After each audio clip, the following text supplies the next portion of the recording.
Bonjour à tous, merci d'être là. Bon, déjà, 2 jours et demi, Batibat. Président Repon est en pleine forme. Bon. Bon, écoutez, c'est un moment vraiment important pour nous. Nous, c'est un collectif qui s'appelle Stop Exclusion énergétique. On travaille à accélérer, à massifier la lutte contre la grande précarité énergétique. Le président du collectif va vous présenter ce qu'est notre structure juste après. Moi, je m'appelle Gilles Béraud, j'en suis le directeur. Mais c'est un moment important parce que, évidemment, rien ne se fait sans accompagner la famille, rien ne se fait sans des financements, mais rien ne se fait sans des artisans. Parce qu'il y a un moment, il faut quand même aller dans les familles, il faut isoler, il faut changer les systèmes de chauffage, il faut s'occuper des fenêtres, il faut s'occuper de la ventilation. Et tout ça, il faut que ce soit RGE. Alors là, j'ai déjà commencé à dresser la présentation de notre panel. Donc Bernard Saincy, président du collectif. Jean-Christophe Repon préside la CAPEB, qui est la première association, fédération de... Organisation patronale, pardon. Voilà. Grégoire Frère-Jacques est directeur général adjoint de l'ANA. On parlait des financements. Et Daniel représente Calibat, que vous connaissez tous, parce que c'est grâce à Calibat qu'on est RGE. Et parce qu'on est RGE, on démontre qu'on est compétent. Donc on fait plaisir à notre collectif et à la CAPEB. Et on peut être financé par l'ANA, parce que si on n'est pas RGE, on ne l'est pas. Donc on va commencer tout de suite par une présentation très rapide, évidemment, de notre collectif et ce qu'on y fait et pourquoi on est là. Et j'en profite tout de suite pour vous dire qu'on a un stand tout au fond, un peu à droite et au fond. Et notamment, venez expérimenter la fresque de la précarité énergétique. C'est que jusqu'à ce soir, on ne sera pas là demain. Mais venez expérimenter, vous verrez, ça permettra nettement mieux comprendre ce qui se passe. Bernard. Bonjour à toutes et à tous. 2 mots sur l'association Stop Exclusion énergétique qui regroupe 65 organisations, des organisations, des acteurs économiques, des grandes entreprises, mais aussi des associations caritatives et de défense des droits humains comme ATD Quart Monde et le Secours catholique, des opérateurs de chantier comme Dorémy, Solia, Réseau Ecohabitat, Compagnons Bâtisseurs, et puis des organismes de formation et même des services de l'État. L'idée de cette association, de ce collectif d'organisation, c'est de lutter contre la précarité énergétique avec cette idée que chacun a un bout de la solution, mais il n'y a qu'ensemble qu'on est en capacité de massifier la rénovation performante pour les gens en grande difficulté. Et c'est ça le point de départ de notre association. Et évidemment, on développe des projets, notamment un projet sur lequel je reviendrai, qui sont les territoires zéro exclusion énergétique, c'est-à-dire on a choisi 15 territoires démonstrateurs en France dans lesquels on va produire un effort très important pour rénover l'habitat des gens en grande précarité. Et puis d'autres projets qui sont, par exemple, un institut de formation pour former les gens qui vont accompagner les familles, puisqu'il y a une chose que l'on sait, et j'en terminerai par là pour cette première présentation, c'est qu'il n'y a pas de rénovation performante pour des gens en grande difficulté si les familles ne sont pas accompagnées d'une façon sociale, technique et aussi budgétaire pour aller chercher les aides. Et ça, c'est un enjeu extrêmement important. Et c'est d'ailleurs pour les artisans une garantie, puisque en fait, la famille est accompagnée par un professionnel. Et pour l'artisan, je dirais, c'est beaucoup plus facile d'intervenir. Je vais peut-être ajouter un point. Juste, si on rénovait 500 000 logements individuels de personnes qui sont en passoire thermique et qui ont des faibles revenus, quand on sait qu'une rénovation globale, c'est à peu près 70 000 euros, 70 000 euros multipliés par 500 000 personnes, ça fait un marché de 35 milliards d'euros. Et c'est un marché qui est pour l'instant pas vraiment investi parce qu'il y a des difficultés sur lesquelles, évidemment, on va revenir avec des artisans extrêmement compétents, mais qui ont aussi besoin d'être accompagnés dans leur façon d'intervenir chez ces familles en particulier. Alors, Jean-Christophe Repon, donc vous êtes président de la CAPEB, originaire du Sud-Est, engagé, et notamment pour le cancer du sein, qui est un sujet, c'est les journées, c'est un moment important. Mais là, il y a l'engagement, c'est est-ce que aujourd'hui, à ton avis, les artisans vont volontiers travailler chez ces familles en grande difficulté de vie. C'est pas facile. On est confronté parfois à la misère, à l'handicap. On a des conditions de travail qui sont parfois compliquées pour qu'on est dans une passoire thermique. Où on en est et, à ton avis, déjà, allez, comment on peut avancer par rapport à ça? Parce qu'on parle d'artisans engagés. L'artisan est engagé puisqu'il est sur l'ensemble du territoire. Nous représentons, nous, à la CAPEB, 62 000 artisans adhérents et nous essayons de travailler pour une simplification du quotidien et notamment une simplification de la prise en charge de l'aide à la rénovation. Et c'est pour ça que nous travaillons étroitement avec l'ANA pour simplifier ce quotidien de l'entreprise artisanale. Nous avons malheureusement actuellement de moins en moins d'entreprises qualifiées, et je le dis devant le responsable des organismes qualificateurs, Calibat et l'ANA, et notre volonté, nous artisans et présidente donc des organisations comme la CAPEB, c'est d'amener de plus en plus d'artisans dans cette démarche en la simplifiant. Et donc nous avons un mandat important de proximité.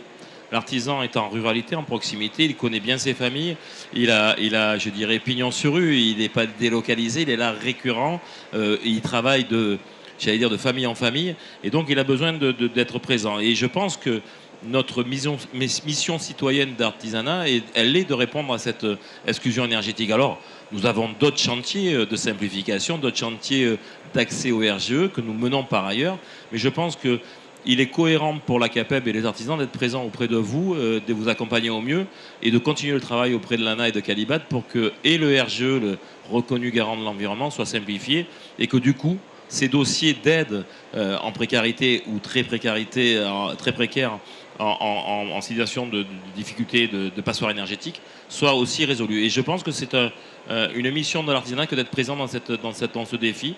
Et nous allons travailler et intervenir au quotidien et dynamiser cette initiative sur l'ensemble du territoire grâce à notre partenariat.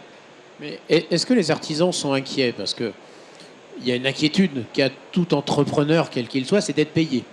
Et on a parfois du mal à faire passer le message que, justement, quand on travaille au service des gens les plus en grande difficulté de vie, il y a des aides publiques, il y a des caisses d'avance et autres outils techniques, et il y a une garantie d'être payé, mais est-ce que ce message passe, ou est-ce que c'est aussi notre objet aujourd'hui de dire, venez, c'est aussi une garantie d'être payé, comme disait Bernard, c'est un immense marché. Dans un gage de sincérité, l'artisan, dans ce cas-là, n'a pas peur de ne pas être payé. Il a peur des fois de ne pas être payé en temps et en heure. C'est une petite pique, mais c'est ça qui lui pose problème. Donc c'est vrai que quand l'artisan est débordé de travaux, il ne va pas privilégier un chantier qui demande de l'administration, un délai de paiement. Mais donc on travaille justement, et je pense que c'est notre rôle dans cette vision transversale, de faire comprendre à l'artisan que ça va aller de mieux en mieux avec le payeur public qui est l'ANA, de mieux en mieux avec la qualification, et qu'on a un rôle à jouer pour aider ces familles à revenir à un niveau non précaire énergétique. Donc on a, je pense, un investissement, et c'est aussi pour nous une preuve d'investissement que d'être présent autour de vous, avec vous, pour travailler dans ce sens-là. Naturellement, l'artisan n'est pas convaincu de cela. Et c'est notre présence ici avec vous aujourd'hui autour de la table qui doit redire toute l'importance de l'artisanat sur l'ensemble du territoire. Et merci pour ça, et merci à Calibat, avec Samuel Burner qui est au fond, tout là-bas. Merci de permettre ce moment, parce qu'effectivement, comme disait aussi Bernard tout à l'heure, c'est parce qu'on y va ensemble qu'on va y arriver, quoi. Grégoire, comment, du point de vue de l'ANA, tu vois ce chantier du siècle, et comment on peut faire vraiment pour accélérer encore, quoi? Merci beaucoup. Alors, le chantier du siècle, je sais. Oui, chantier du siècle, le chantier de la rénovation, le chantier de l'intervention pour mettre tous les logements au niveau de qualité auquel on doit avoir, énergétique, mais pas que, d'ailleurs, de décence. On peut parler, c'est la rénovation énergétique, et c'est là aussi la décence. C'est des préoccupations que vous avez lorsque l'on parle de grande précarité. Je pense que c'est l'enjeu du siècle. Moi, ce que je voudrais partager, et je pense que ça a été très bien dit, et je rejoins vraiment Jean-Christophe Repon sur ses propos, il y a l'enjeu du siècle. Je vais juste poser un chiffre. Du point de vue de la politique publique et de l'opérateur ANA, qui mène une partie de cette politique, c'est 20 millions de logements qui, d'ici les 20 prochaines années, je vais prendre cette échelle de temps, mais doivent être rénovés pour être portés effectivement sur les étiquettes. Si on prend ce thermomètre-là aux étiquettes de qualité et d'efficience du bâti. Sur ces 20 millions de logements, on a à peu près, alors les chiffres sont toujours un peu compliqués, on va dire 4 millions de logements, c'est des étiquettes FG. On peut toujours discuter, mais c'est de cet ordre-là. Donc on voit bien déjà le poids que représente l'intervention sur ce bâti. Et puis il y a le côté social, le côté humain, qui intéresse particulièrement, notamment le collectif Stop Exclusion. 15% de la population qui occupe ces logements sont des populations qui sont en grande vulnérabilité. Alors là aussi, différents indicateurs, mais c'est à peu près de cet ordre de grandeur. Et ces ménages qui ont besoin d'avoir un accompagnement renforcé, qui sont souvent, vous l'avez cité, effectivement dans des zones aussi géographiques, des zones rurales, des zones plus éloignées, qui sont confrontés à un coût de l'énergie, un coût pour leur logement, pas que de leur logement d'ailleurs, il y a aussi sur le déplacement, le transport, c'est des coûts aussi pour les carburants. Je pense que d'ailleurs les ateliers de la fresque de la grande précarité que vous portez montrent bien effectivement toutes ces spirales et toutes les difficultés auxquelles doivent répondre ces personnes-là. Et il y a besoin d'un accompagnement particulier parce que ces personnes-là, et du point de vue de la politique publique, il faut aussi qu'elles puissent accéder à des travaux de rénovation, à des moyens de financement et des travaux de qualité. Et c'est le 3 prismes, moi je vais le dire du point de vue de l'opérateur de l'ANA, qui est missionné donc par l'administration. Il y a 3 axes sur ce chantier. Il y a évidemment, vous l'avez dit, des travaux de qualité. Et ces travaux de qualité, ils se font parce qu'il y a de la formation, il y a de la compétence, il y a de la proximité. Je pense que là-dessus, vraiment, le président de la CAPEB ne dira pas le contraire, et ça fait partie de ce que l'on cherche effectivement à travailler ensemble. La reconnaissance par un label. Alors oui, parce qu'il y a des formalités administratives, et je pense que le chantier qui a été rappelé par le Premier ministre hier dans sa déclaration de politique générale, il faut aussi simplifier les sujets autour du RGE. Je pense qu'on en est convaincu, mais il faut aussi ce gage de qualité, mais je pense que tout le monde est mobilisé autour de cet objectif. Il faut sécuriser le ménage, on l'a dit. Sécuriser le ménage, évidemment, c'est financièrement. Alors, je vais poser le pavé dans la mare. Oui, il y a des aides publiques qui sont, du point de vue de l'ANA, et moi je raisonne, ça fait quelques années maintenant que je suis à l'ANA, je regarde l'évolution des niveaux de financement possibles pour des ménages. Ils n'ont jamais été aussi élevés. Il y a eu un véritable engagement, il y a eu un véritable effort de l'État pour réellement mieux solvabiliser les travaux des ménages, de tous les ménages, et notamment des ménages modestes et très modestes. Il faut bien distribuer, là aussi je vais répondre à l'APIC qui est légitime, il faut bien distribuer ces montants, et il faut les distribuer aussi rapidement, on en est parfaitement conscient. On travaille vraiment pour s'améliorer, pour trouver les bons processus. Du point de vue de l'opérateur, évidemment, je le redis et vous le savez tous, on a un sujet évidemment de sécuriser le fait que l'on finance non seulement des travaux de qualité, mais aussi des vrais travaux. Je ne vais pas m'étendre sur les questions de fraude, mais c'est des vrais sujets. Je sais que vous êtes tous sensibles et particulièrement mobilisés. C'est un travail aussi conjoint. Mais on s'améliore pour que cette distribution, effectivement, de l'aide publique vienne solvabiliser le projet du ménage. Et il n'y a pas que ça. Je crois que Bernard l'a dit, il y a des systèmes de caisse d'avance. Aujourd'hui, je vais le dire, un ménage modeste ou très modeste, lorsqu'il est bien accompagné, il peut réussir à faire une rénovation de très grande qualité, de très grande ampleur, et avoir un reste à charge, je vais dire quasi nul. On n'est pas encore au reste à charge zéro, mais quasi nul. Mais il y a un sujet qui est très très important, sur lequel on doit encore travailler, c'est le troisième axe, c'est de permettre à tous les ménages de savoir qu'ils peuvent accéder à ces travaux. Et ça, c'est effectivement d'aller aussi convaincre, d'aller faire prendre conscience à un ménage que non seulement il peut faire ses travaux, mais des travaux de très grande ampleur, et qu'il peut être accompagné pour effectivement s'adresser à des artisans, à des entreprises de qualité. Ça, c'est tout le rôle effectivement de l'accompagnement et de cette articulation que l'on doit faire entre les pouvoirs publics, nos dispositifs, des associations, effectivement, des collectifs comme Stop Exclusion, des accompagnateurs et puis les artisans. Je pense que pour tout le monde, parce que c'est du temps, je pense que les artisans, vous ne me contredirez pas, n'ont pas forcément le temps d'aller faire tout ce travail évidemment social, et c'est pas le métier. Mais il faut évidemment pouvoir répondre et être disponible lorsque il y a un projet qui est solvabilisé, c'est très important, émerge. Et c'est vraiment sur cette construction, cette articulation entre nous tous et très localement, enfin, j'insiste là-dessus, et c'est un des projets autour du service public, alors qui s'appelle France Rénov', que l'on déploie dans les territoires, de dire qu'il y a des points de contact dans lesquels on peut s'identifier, on peut être mis en relation pour effectivement faire cette bonne articulation et qu'il n'y ait pas de déperdition d'énergie.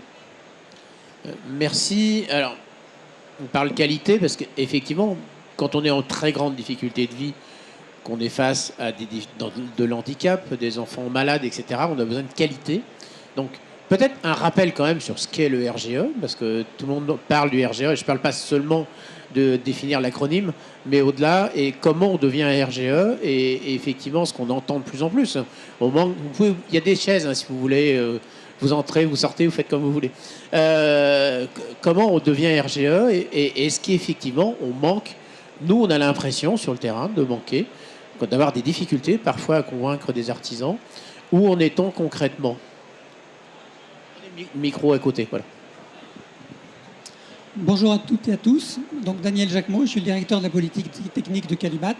Donc je vais quand même succinctement vous rappeler quand même ce qu'est Calibat. Donc Calibat, c'est une association aux lois 1901 qui a été créée en 1949, donc il y a déjà un certain recul.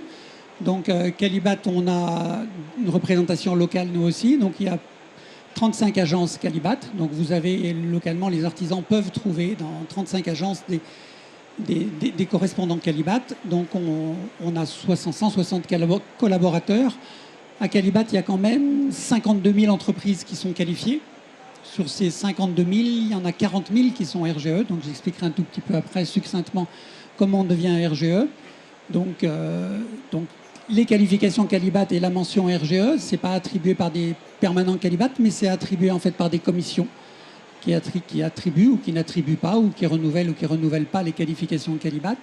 Et il y a en France quand même 160 commissions Calibat qui se réunissent pour attribuer les qualifications.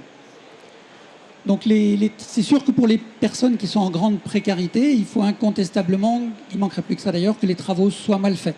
Donc à Calibat, pour être RGE, entre autres dans le cadre du RGE, on fait des audits sur chantier. Donc l'année passée, pour vous donner un ordre d'idée, on a quand même fait près de 19 000 audits. Donc cette année, on table plutôt sur 20 000. Et donc il faut savoir que sur ces 19 000 audits, il y avait presque 85% de ces audits où il n'y avait strictement aucun écart. Donc les entreprises qui sont qualifiées Calibat RGE, effectivement, font des travaux de qualité. Donc pour effectivement les grands précaires, en travaillant avec des entreprises RGE, ils ont quand même des garanties que les travaux soient effectivement bien réalisés. Et nous, si d'aventure il y avait effectivement un souci avec une entreprise Calibat, on a un service plainte et réclamation. Et pour vous donner un ordre d'idée, l'année passée, il y a eu plus de 300 plaintes. Sur les 300 plaintes, il n'y en a vraiment que 170 qui étaient des entreprises vraiment qualifiées Calibat. Donc 170 plaintes, en réalité, ça représente très peu par rapport aux 52 000 entreprises Calibat, multipliées par peut-être 10 ou 20 chantiers par entreprise. Donc ça vous donne un ordre d'idée des remontées qu'on a à Calibat. Et en fait, en réalité, il y a une vraie satisfaction des particuliers qui font travailler les entreprises Calibat. Et comment concrètement, voilà, peut-être, je sais pas, il y a des artisans dans la salle. Si on n'est pas Calibat, comment on devient Calibat? Combien ça coûte En fait, la mention RGE, enfin combien de RGE? En fait, les entreprises RGE, il y en a 40 000 à Calibat. En réalité, il faut d'abord être qualifié Calibat. Donc, il faut d'abord obtenir une qualification Calibat.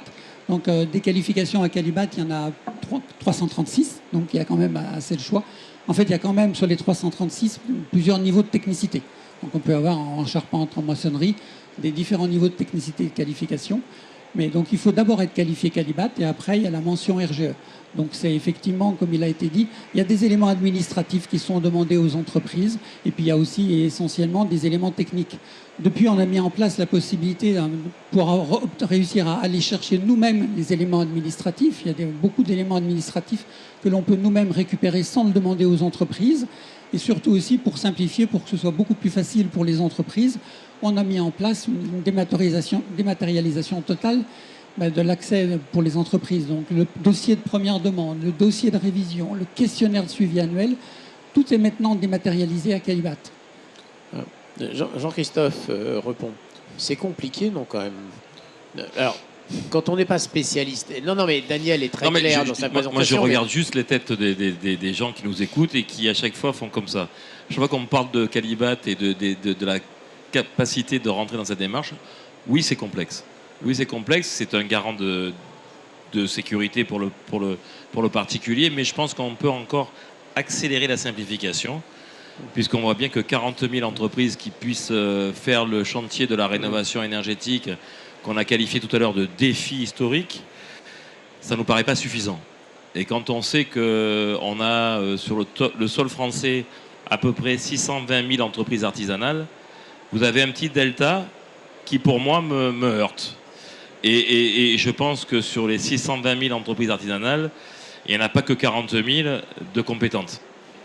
Sinon, on aurait raté un truc. Sans doute. Donc, si on veut faire matcher les 40 000 qui sont vertueuses et qui sont dématérialisées et qui sont donc rassurantes pour le particulier, on doit pouvoir faire passer une partie de ces 620 000 vers cette démarche vertueuse du RGE, parce que nous, on veut aussi lutter contre la fraude. Notre but étant que l'argent public de nos impôts aille vraiment à la rénovation énergétique et non pas à une fraude massive. Et pas de polémique, mais je m'aperçois, j'ai cru comprendre qu'on n'avait pas arrêté cette fraude, malgré la complexité et la vérification. Donc il faut que, si on veut être cohérent sur nos impôts et la capacité qu'on aura de faire plus de rénovation pour le précaire et le très précaire, il faut qu'on ait plus d'artisans qui soient contrôlés, facilement, mais non plus administrativement, et qu'on puisse aller vérifier que la compétence elle est bien sur le chantier, que la performance elle est bien sur le chantier, et qu'en fait le service rendu aux précaires et très précaires soit à la hauteur. Et c'est ça le combat qu'on a à mener conjointement dans les mois, non, dans les jours qui viennent, hein, puisque nous allons convaincre aussi les pouvoirs publics qu'il faut regarder, être vigilant, mais avoir plus d'artisans qui rentrent dans la démarche, et c'est ce qu'on essaie de faire nous à la CAPEB. Le but étant que l'argent public qui est là sur la place publique soit bien employé et qui profite au maximum aux précaires et très précaires. Et là, vous aurez des artisans qui rentreront dans la démarche. Donc c'est ça qu'on essaye de travailler, qui est un élément assez fin à travailler, hein, mais qui est important si on veut que le défi soit à la hauteur de nos performances. Et qui se passe sur le terrain. Et je vais demander à mon collègue Vincent, qui coordonne les territoires dont parlait tout à l'heure Bernard, et tu pourras bien sûr réagir. Comment ça se passe sur le terrain concrètement? Et d'ailleurs, il y a des bonnes alliances sur le terrain, y compris avec la CAPEB. Oui, merci, bonjour tout le monde. Effectivement, nous, dans les 15 territoires démonstrateurs, comme en a parlé Bernard Saincy tout à l'heure, ce sont des écosystèmes locaux qui se mettent en place, où on croise les artisans citoyens que vous avez cités, Monsieur Repon, tout à l'heure. Et en fait, au-delà d'un engagement administratif, c'est un engagement de proximité. Et le juge final, ce sera la qualité des travaux réalisés en proximité dans les écosystèmes. Partout, aujourd'hui, dans nos 15 territoires démonstrateurs, donc on rencontre ces artisans, on rencontre ces CAPEB qui veulent s'engager dans cette démarche. Ça met un petit peu de temps parce qu'il y a les collectivités qui sont avec nous, parce qu'il y a l'ensemble de l'écosystème, comme Gilles l'évoquait tout à l'heure, les associations de lutte contre la précarité, mais aussi les travailleurs sociaux qui ont la confiance des ménages, parce qu'il faut que les ménages acceptent aussi de laisser entrer, comme disait Grégoire Frère Jacques tout à l'heure de l'ANA, de laisser entrer des personnes externes à leur domicile. Et ça, c'est un vrai défi, et c'est le premier défi. C'est la raison pour laquelle, comme Bernard en parlait tout à l'heure, nous avons développé un parcours de formation d'ensembliers solidaires qui se développe sur toute la France pour être finalement l'interface, le diplomate qui va faciliter la compréhension entre les artisans du territoire, entre l'écosystème des élus, les agents des collectivités, les travailleurs sociaux, etc. Et d'ailleurs, on va aussi proposer une formation très courte pour les artisans, des formations 3 fois une journée sur 3 ans, très courte. Rassurez-vous. Évitons les interfaces trop nombreuses qui ne simplifient pas. C'est ça que je veux dire. Nous, le mot assemblier, des fois, nous heurte. Artisan, on aime bien une certaine autonomie. Et je pense qu'on est capable de s'assembler tout seul. Alors là, voilà. On ne parle pas des assemblages d'artisans, mais bien d'ensembler entre d'organiser le marché, le chantier. la médiation sociale, Ouais. la collectivité, rechercher le financement, Là, oui. gérer un problème parce que la personne est handicapée, gérer le déménagement parce que parfois il y a des sites occupés, mais on n'y arrive pas toujours. L'ensemblier solidaire, c'est celui qui accompagne de bout en bout la famille. Après, l'ensemblier solidaire, il travaille bien quand il y a un groupement d'artisans constitué. C'est pas tout à fait son boulot à lui de créer le groupement d'artisans. Ça nous va bien. Bernard. Oui, je confirme.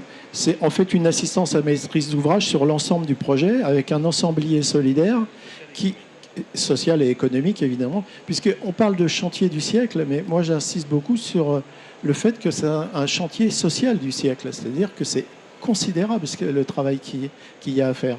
Et donc, dans ce cadre-là, assistance à maîtrise d'ouvrage, un facilitateur qui va être, oui, l'interface avec les artisans, ça va faciliter le travail des artisans, ça va les mettre en confiance, la famille aussi, pour étudier les devis, par exemple. Et donc là, on peut créer, et c'est ça la logique fondamentale, c'est une logique multi-acteurs. C'est-à-dire qu'on arrivera à vraiment à adresser le problème de la précarité énergétique que si on s'y met tous dans les spécificités. Par exemple, notre rôle, c'est pas de former des artisans, c'est de sensibiliser, et sensibiliser à l'intervention dans une famille en grande précarité. C'est ça le sujet qu'on essaye de développer. Les artisans, ils ont les compétences techniques, ils ont des centres de formation un peu partout. Nous, ce qu'on fait, c'est simplement comment est-ce qu'on va aider l'artisan à être confortable avec une famille qui est en difficulté. Et c'est ça notre formation de 3 jours qui se développe sur une période de 3 ans. Ce n'est pas 3 jours d'affilée, mais ça permet de créer un climat qui est favorable au développement de la rénovation pour les gens en plus grande difficulté. Et ça demande une dimension d'accompagnement en particulier. Pour ces ensembliers solidaires, on a été obligé de mettre en place un service d'accompagnement psychologique. Parce qu'on est face à parfois des situations extrêmement compliquées à gérer. Grégoire. Non, pour réagir, parce que c'est vraiment, c'est très très important. Cette articulation, effectivement, sur ce rôle des acteurs, sur ce rôle à la fois donc de l'accompagnateur, l'accompagnateur qui peut être renforcé. On peut dire aussi que c'est une assistance à maîtrise d'ouvrage, parce que finalement un propriétaire c'est un maître d'ouvrage non professionnel. Donc voilà, cet accompagnement, c'est vraiment une interface entre le ménage qui veut réaliser des travaux, entre les artisans qui vont contribuer et qui vont réaliser ces travaux, et pour apprendre aussi à bien définir à la fois le projet et se comprendre, parce que la réalité, c'est que aussi, vous le savez mieux que moi, parfois c'est compliqué, évidemment, les relations avec, encore une fois, un maître d'ouvrage qui n'est pas professionnel, et puis avec les pouvoirs publics, notamment pour le financement. Alors, pouvoir public, et puis certaines structures aussi qui sont privées. On parlait des caisses d'avance. On a aujourd'hui le bouclage du financement. C'est forcément complexe dès qu'il y a de la mobilisation de financement, mais il y a l'aide directe de l'État. Il y a les certificats d'économie d'énergie, je ne rentre pas, mais les caisses d'avance dont on parlait avec un certain nombre d'organismes, y compris des grands organismes bancaires, je pense que le Crédit Mutuel, pour ne citer que, sans faire de la promotion, mais en tout cas, c'est vraiment engagé très fortement pour faire de l'avance, effectivement, éviter les avances de trésorerie. Donc on a tout un tas de dispositifs qui se mettent en place aujourd'hui. Simplement, il faut les combiner entre eux, parce que vous le savez très bien que c'est évidemment... c'est complexe. Monter un projet de travaux, notamment quand c'est les rénovations d'ampleur, c'est évidemment complexe. Il faut que cette complexité, elle soit répartie, elle ne soit pas à la charge que sur l'entreprise, qui doit en assumer évidemment le coût, ou que sur le ménage qui va le subir. Et c'est le rôle aussi de cet accompagnateur de gérer cette complexité à toutes les étapes d'un projet. Et ça, c'est vraiment essentiel en fait dans la démarche. Et moi, je réinsiste vraiment sur la proximité, c'est-à-dire que c'est territorial. Et on développe aujourd'hui, au sein de de notre politique publique et dans les relations que l'on a avec vous, on l'a évoqué, on mobilise les collectivités locales, on a des guichets de proximité qui se déploient dans tous les territoires, les espaces Conseil France Rénov', ils sont en train de monter en puissance, mais ce sont des guichets de proximité à la fois pour des ménages, mais comme d'ailleurs pour des entreprises et pour des artisans, pour créer effectivement ces ponts, ces liens qui permettent effectivement qu'il y ait une fluidité dans les échanges. Tout n'est pas parfait encore, c'est en train d'être construit, mais encore une fois, on est en train de penser le projet qui va durer pendant les dizaines d'années à venir. Donc c'est bien ça qu'on est en train de construire aujourd'hui collectivement. Merci, on n'est déjà pas très très loin de la fin, ça va très très vite sur Batimat. Et effectivement, comme disait Jean-Christophe Repon, sur des sujets, on a quelques jours. C'est un peu le moment de faire passer le message. Daniel Jacquemot, donc, qui est directeur technique, c'est pas l'appellation exacte, mais c'est à peu près ça. Oui. Voilà. Qu'est-ce qui vous manque pour qu'on aille plus vite? Alors, il y avait des projets de simplification, donc nous on est prêt, dès qu'effectivement ça sera finalisé, on est prêt à les mettre en place. Moi je citerai qu'un exemple simplement de simplification. Il y a des catégories qu'on appelle critiques qui multiplient par 2 éventuellement le nombre d'audits pour les entreprises. Si ça disparaissait, ça pourrait aussi être un élément qui allège les coûts et le temps passé par les entreprises. Donc il y a un projet en cours. Calibat a fait quelques suggestions aussi, donc on attend que ça sorte au plus vite pour le mettre en place. Merci, on continue le tour de table pour en conclusion. On n'a pas parlé ni par geste ni d'ampleur. Non, on tend tous à ce que les rénovations soient les plus performantes possibles. Et donc, que ce soit avec des gestes, que ce soit de la rénovation globale, je pense que l'objectif, on le partage, même si on peut avoir des points de discussion. Je ne dirais pas qu'est-ce qui manque aujourd'hui. Je trouve qu'aujourd'hui, dans le paysage, on a énormément de choses qu'on peut améliorer, mais toutes les briques sont là. On a des briques sur le financement, on a des briques sur des réseaux d'entreprises, d'artisans qui sont compétentes. Il faut effectivement accélérer parce que peut-être qu'il y a besoin de plus, effectivement, pour répondre à tous ces enjeux. Il faut simplifier le RG, mais en fait, les briques sont là. Je pense qu'il faut les articuler au mieux entre elles. Aujourd'hui, on a un paysage qui est complexe. Et finalement, l'accompagnateur, à un moment donné, dans le parcours des ménages, c'est aussi une de ces briques qui permet de fluidifier. Merci. Il est aussi au service de l'artisan, l'accompagnateur. Jean-Christophe Repon. Et après, on va signer cet appel. On a tenté d'opposer souvent la rénovation d'ampleur, la rénovation par geste, alors que pour l'artisanat, il n'y a pas de sujet. Il faut aller au maximum sur une rénovation d'ampleur.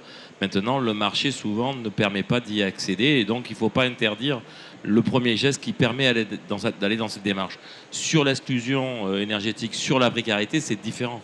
Il nous semble important qu'avec le financeur, on puisse aller directement sur la rénovation d'ampleur, puisqu'on est sur un financement quasiment de la totalité de la précarité. Et là, c'est un autre sujet. Nous, on essaye de mettre en cohérence le marché et les ambitions du défi de la décarbonation qu'on a engagé. Et c'est ça qui est important pour nous. C'est comment on arrive à décarboner en 2050 et comment on a cette trajectoire. Si le monogeste, additionné à un autre monogeste, fait de l'ampleur, il faut y aller. Si on peut faire de l'ampleur de suite, il faut le faire bien évidemment. Et c'est dans ce cadre-là que nous aurons, nous, CAPEB, toute notre position à dire. Et c'est pour ça que nous sommes avec vous aujourd'hui, pour aller sur de l'ampleur quand on peut le faire. Et souvent, le cas de la précarité l'impose. Merci. D'autant que ce n'est pas parce qu'on est en grande difficulté de vie qu'on n'a pas aussi l'envie d'aller plus loin vis-à-vis du climat. Et que parfois on est même dans la culpabilité parce qu'on a une vieille chaudière qui marche mal et qu'on pollue plus qu'un bâtiment parfaitement adapté et rénové. Bernard, c'est oui, rapide, mais une conclusion. On a quand même oublié de dire qu'il y avait quelque chose qui avait changé depuis 2024, c'était le dispositif Mon Accompagnateur Rénov', qu'on n'a pas cité, et Mon Accompagnateur Rénov' renforcé. Ça a changé la donne puisque ça nous permet d'avoir ces accompagnateurs pour les familles. Mais ce qui unit le collectif, c'est le sens profond de ce qu'on fait et pour qui on le fait, pour la dignité des personnes dont on rénove le logement. Et ça, je pense que c'est ça qui unit différents acteurs. Ça a un sens, ça a une portée et c'est apporté aussi, c'est-à-dire que c'est faisable. Parce que souvent, quand on parle de rénover le logement des personnes en grande précarité, tout le monde dit oui. Mais dès qu'on a le taux tourné, tout le monde dit oui, mais c'est pas possible. Et bien nous, notre conviction, c'est que c'est possible et que c'est possible parce qu'on peut s'y mettre tous. Et on va y arriver. Merci d'avoir été avec nous. On va maintenant signer cet appel qu'on va diffuser largement. N'hésitez pas à nous rejoindre sur les réseaux sociaux et autres, à l'élargir. J'espère qu'il y a des artisans parmi vous. Vraiment, c'est extraordinaire d'être au service de ces familles-là. Et pour ceux qui veulent devenir accompagnateurs, c'est aussi un métier d'avenir. Merci encore à Batimat.